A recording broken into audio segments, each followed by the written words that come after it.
What if ancient people weren't trying to imagine the world, but trying to record it? A series of figures in Australia, with no mouths, massive eyes, and heads that don't look human. Cave paintings in France, so precise. Some researchers believe they mapped the stars. And thousands of handprints in Argentina, left behind using a technique no one should have understood. We were taught these were primitive people, that they painted what they feared, what they worshipped. But what if they were doing something else? What if they were trying to leave a message? And we're the ones who still don't understand it. In the far northwest of Australia, there's a place called the Kimberley. Ancient rock, dry heat, silence.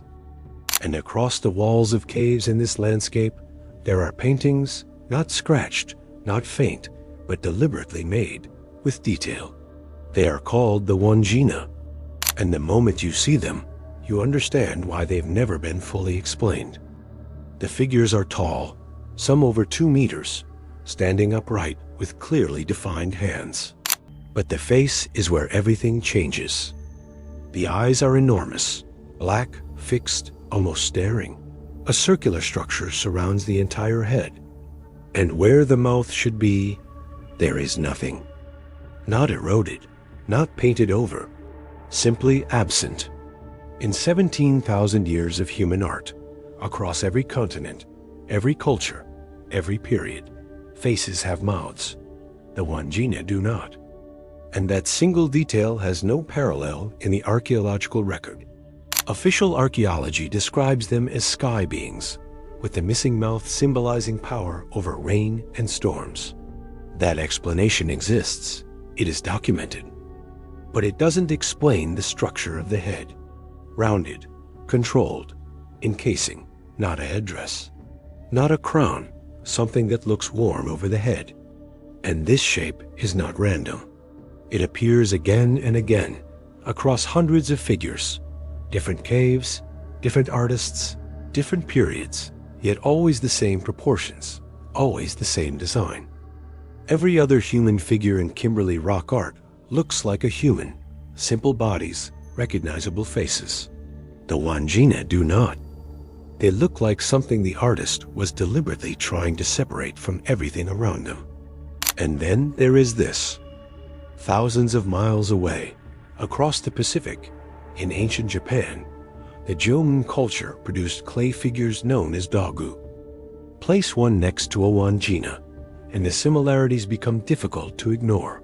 Oversized eyes, rounded structured heads, bodies that don't fully resemble natural human proportions. Two cultures, no contact, no shared language, separated by an entire ocean. And yet, a similar face. One culture can be explained as mythology. Two cultures, independently, is something archaeology has not fully answered. And then there is the detail that's hardest to dismiss. What the Aboriginal people themselves say, not theory, not modern interpretation, oral tradition preserved for generations. They did not paint them. They came from the sky. And every generation since has repainted the Wandjina exactly as they were. The same face, the same proportions, the same missing mouth. No culture preserves something with this level of precision. Unless changing, it is not an option. The paintings are real. The faces are consistent. The tradition survived. What was standing in that valley 17,000 years ago? That part is still open. In 1940, in southern France, 4 teenage boys stumbled into a hole in the ground. What they found inside would take decades to understand. The cave is called Lascaux, sealed for 17,000 years, untouched, undisturbed. Over 600 figures cover the walls and ceilings. Horses, bulls, deer, ibex. Art historians called it the Sistine Chapel of Prehistory. For decades, that's all it was. Beautiful, ancient, primitive art. But in 2000, a researcher named Michael Rappinglock looked at the same paintings, and he saw something different. He wasn't looking at animals. He was looking at stars. Rappingluck noticed a cluster of dots, painted above a bowl in the main hall, carefully placed, matching the Pleiades star cluster, closely aligned with how it appeared in the sky 17,000 years ago. Not roughly, not approximate, but with a level of precision that is hard to ignore. He then identified the summer triangle, 3 of the brightest stars visible from Earth, mapped across 3 separate animal figures in different parts of the cave, each position, each dot, matching the night sky with precision, a precision that requires not just observation, but calculation. Official archaeology says the dots are decorative. The star matches coincidental. That explanation exists. It is documented. But it does not explain this. Prehistoric people had no writing, no recorded mathematics, no instruments we have found. And yet, if Rappingluck is correct, they tracked star positions across seasons, calculated their movement, and encoded that data into paintings so accurately that modern astronomers can verify the coordinates 17,000 years later. This is not decoration. This is a system. And Lascaux is not alone. Similar astronomical patterns have been identified in caves across Spain, across Europe. Different caves, different countries, different artists. The same system. They were watching the sky. They understood what they saw. And they wanted someone, someday, to know that they had been watching. The cave is real. The paintings are real. The star positions match. Why they mapped them, that part is still open. In the Patagonia region of Argentina, deep inside a canyon that took thousands of years to erode, there is a cave. Not famous, not widely visited, but what's inside has never been fully explained.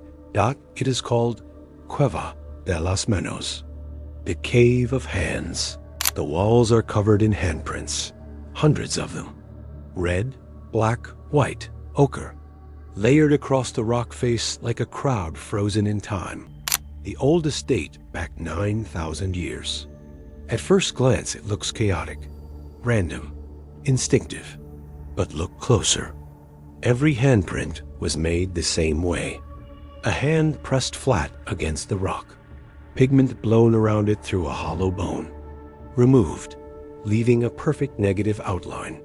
That technique, blowing pigment through a tube to create a controlled spray, requires understanding of air pressure, pigment consistency, and distance. It is, in every functional sense, a spray painting technique. 9,000 years ago, official archaeology calls it a ritual practice, a coming-of-age ceremony, a territorial marker. That explanation exists. It is reasonable, but here is what it doesn't address. Of all the handprints documented in this cave, nearly 90% are left hands. Not some, not most. 9 out of 10. Researchers have studied this for decades. No complete answer exists. That level of consistency across thousands of prints, across multiple generations of artists, is not random. It was deliberate. Now step back and look at all 3. Australia minus 17,000 years ago. Figures with no mouths, structured helmets, painted with impossible consistency across centuries. And the people who live there saying, "We didn't make them." France minus 17,000 years ago. Animal paintings that map the night sky with a precision modern astronomers can verify today. Not decoration. A system. Argentina minus 9,000 years ago. Hundreds of hands. Same technique, same hand, repeated across generations, using a method no one should have understood yet. 3 sites, 3 continents, no contact between them, no shared language, no shared culture. Each one taken alone has an explanation. Together, they form something harder to dismiss. These were not primitive people recording fear. These were not accidents preserved in stone. These were people who understood their world far more precisely than we were taught, and who needed, for reasons we still don't fully understand, to leave something behind. A face, a star map, a hand, as if they knew that one day someone would be looking. The images are real. The technique is real. The pattern is real. What they were trying to tell us, that part is still open.